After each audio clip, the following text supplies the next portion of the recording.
up mga kapuso? Ito po ang mga ganap na dapat po natin abangan dito lamang po sa My Father's Wife. Ang dami na nga pong mga kakampi ni Betsy dito sa supermarket mga kapuso o ang mga kakutsaban niya para sa paggawa niya ng hindi maganda at talaga namang kakainisan nitong si Gina. Lalo pa ngayong may hindi pagkaintindihan ang mag-asawa na sina Gina at Gerald, lalo namang gumagawa itong si Betsy para hindi sila makapag-usap ng maayos mga kapuso.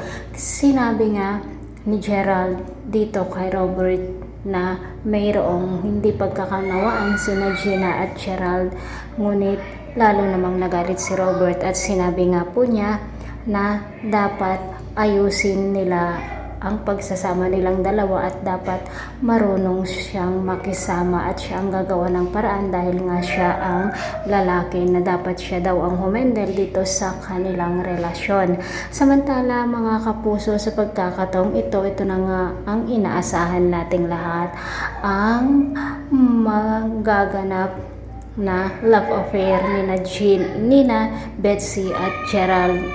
Dahil nga po isa talagang mapanuksong ahas itong si Betsy at ito namang si Gerald ay hindi na nga po niya nalabanan ang bugso ng damdamin at mayroon nga pong mangyayari sa kanila dito kay Betsy. Sinabi naman ni Gerald na wag sanang malalaman ng kanilang asawa ang mga nangyari sa kanila o ang kanilang relasyon, at sinabi naman nitong si Betsy na magaling daw siya at marunong magdala ng sikreto.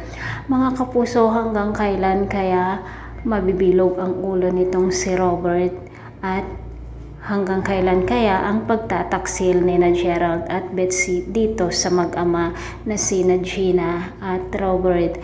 Kailan kaya malalaman ni Gina ang mga ginawa o ginagawa nitong si Betsy na mga anomalya laban sa kanya para sa ikapapahamak niya, para bumagsak o lalong bumaba ang pagtingin ni Robert sa kanya at tanggalin siya bilang CEO dito sa supermarket. Abangan po natin ang lahat ng yan. Maraming salamat. Bye-bye.